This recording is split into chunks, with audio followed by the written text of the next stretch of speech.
विश्वामित्र जी ने कहा, है वत्स, यह वास्तव में आश्रम ही है और इसका नाम सिद्धाश्रम है। यह सुनकर लक्ष्मण ने पूछा, गुरुदेव, इसका नाम सिद्धाश्रम क्यों पड़ा? विश्वामित्र जी ने कहा, इस संबंध में भी एक कथा प्रचलित है। प्राचीन काल में बलि नाम का एक राक्षस था। बलि बहुत पराक्रमी और बलशाली था और समस्त देवताओं को पराजित कर चुका था। एक बार उसी बलि ने यहाँ पर एक महान यज्ञ का अनुष्ठान किया था। इस यज्ञ अनुष्ठान से उसकी शक्ति में और भी वृद्धि हो जाने वाली थी। इस बात को विचार करके देवराज इंद्र अत्यंत भयभीत हो गए। इंद्र समस्त देवताओं को साथ लेकर भगवान विष्णु के पास पहुँचे और उनकी स्तुति करने के पश्चात उनसे प्रार्थना की, हे त्रिलोकीनाथ, राजा बलि ने समस्त देवताओं को परास्त कर दिया है और अब वहाँ एक विराट यज्ञ कर रहा है। वह महादानी और उदार हृदय राक्षस है। उसके द्वार से कोई भी याचक खाली हाथ नहीं लौटता। उसकी तपस्या, तेजस्विता और यज्ञादि शुभ कर्मों से देवलोक सहित संपूर्ण ब्रह्मांड कांप उठा है। यदि उसका यह यज्ञ पूर्ण हो जाएगा तो वह इंद्रासन को प्राप्त कर लेगा। इंद्रासन पर किसी राक्षस का अधिकार होना सुरों की परंपरा के विरुद्ध है। अतएव हे लक्ष्मीपति, आपसे प्रार्थना है कि आप कुछ ऐसा उपाय करें कि उसका यज्ञ पूर्ण न हो पाए। उनकी इस प्रार्थना पर भगवान विष्णु ने कहा, आप सभी देवता निर्भय और निश्चिंत होकर अपने अपने धाम में वापस चले जाएं। आप लोगों का मनोरथ पूर्ण करने के लिए मैं शीघ्र ही कोई उपाय करूंगा।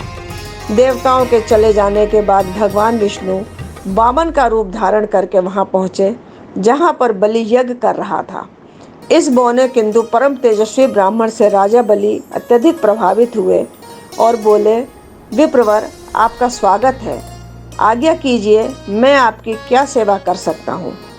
बलि के इस प्रकार कहने पर वामन रूपधारी भगवान विष्णु ने कहा, राजन, मुझे बैठकर भगवान का भजन करने के लिए सिर्फ 2.5 चरण भूमि की आवश्यकता है। इस पर राजा बलि ने प्रसन्नता पूर्वक वामन को 2.5 चरण भूमि नापने की अनुमति दे दी। अनुमति मिलते ही भगवान विष्णु ने विराट रूप धारण किया और एक चरण में संपूर्ण आकाश और दूसरे चरण में पृथ्वी सहित पूरे पाताल को नाप लिया और पूछा, राजन, आपका समस्त राज्य तो मेरे 2 चरण में ही आ गया। अब शेष आधा चरण से मैं क्या नापूं? बलि के द्वार से कभी भी कोई याचक खाली हाथ नहीं गया था। बलि इस याचक को भी निराश नहीं लौटने देना चाहता था। उसने कहा, हे ब्राह्मण, अभी मेरा शरीर बाकी है। आप मेरे शरीर पर अपना आधा चरण रख दीजिए। इस पर भगवान विष्णु ने बलि को भी अपने आधे चरण में नाप लिया। बलि का यह दान इतना महान था कि बलिदान के नाम से विख्यात हो गया। भगवान विष्णु ने बलि की दानशीलता से प्रसन्न होकर उसे वरदान दिया कि यह स्थान सदा पवित्र माना जाएगा, सिद्धाश्रम कहलाएगा और यहाँ तपस्या करने वाले को शीघ्र ही समस्त सिद्धियाँ प्राप्त होंगी। उसी समय से यह स्थान सिद्धाश्रम के नाम से विख्यात है और बहुत से ऋषि मुनि यहाँ तपस्या करके मुक्ति लाभ लेते हैं। मेरे स्वयं का आश्रम भी इसी स्थान पर है। मैं यहीं बैठकर अपना यज्ञ संपन्न करना चाहता हूँ। जब जब मैंने यज्ञ प्रारंभ किया तब तब राक्षसों ने उसमें बाधा डाली है और उसे कभी पूर्ण नहीं होने दिया। अब तुम आ गए हो तो मैं निश्चिंत होकर यज्ञ पूरा कर सकूँगा। इस प्रकार की बातें करते हुए विश्वामित्र ने राम और लक्ष्मण के साथ अपने आश्रम में पदार्पण किया। वहाँ रहने वाले समस्त ऋषि मुनियों और उनके शिष्यों ने उनका स्वागत सत्कार किया। राम ने विनीत स्वर में गुरु विश्वामित्र से कहा, मुनिराज, आप आज ही यज्ञ का शुभारंभ कीजिए। मैं आपको विश्वास दिलाता हूँ कि मैं आपके यज्ञ की रक्षा करते हुए इस पवित्र प्रदेश को राक्षसों से मुक्त कर दूंगा। राम के इन वचनों को सुनकर विश्वामित्र यज्ञ सामग्री एकत्रित करने में जुट गए। दूसरे दिन ब्रह्म मुहूर्त में उठकर तथा नित्य कर्म और संध्या उपासना आदि से निवृत्त होकर राम और लक्ष्मण गुरु विश्वामित्र के पास जाकर बोले, गुरुदेव, कृपा करके हमें यह बताइए कि राक्षस यज्ञ में विघ्न डालने के लिए किस समय आते हैं। यह हम इसलिए जानना चाहते हैं कि कहीं ऐसा ना हो कि हमारे अनजाने में ही वे आकर उपद्रव मचाने लगे। दशरथ के वीर पुत्रों के इन उत्साह भरे वचनों को सुनकर वहां पर उपस्थित समस्त ऋषि मुनि अत्यंत प्रसन्न हुए।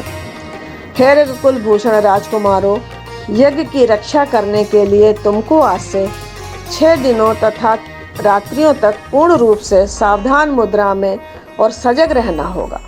इन 6 दिनों में विश्वामित्र जी मौन होकर यज्ञ करेंगे। इस समय भी वे तुम्हारे किसी भी प्रश्न का उत्तर नहीं देंगे, क्योंकि वे यज्ञ की दीक्षा ले चुके हैं। सूचना पाकर राम और लक्ष्मण दोनों भाई अपने समस्त शस्त्रार्थों से सुसज्जित होकर यज्ञ की रक्षा में तत्पर हो गए। 5 दिन और 5 रात्रि तक वे निरंतर बिना किसी विश्राम के सतर्कता के साथ यज्ञ की रक्षा करते रहे, किंतु इस अवधि में किसी भी प्रकार की विघ्न बाधा नहीं आई। 6वें दिन राम ने लक्ष्मण से कहा, भाई सौमित्र, यज्ञ का आज अंतिम दिन है और उपद्रव करने के लिए राक्षसों के आने की पूर्ण संभावना है।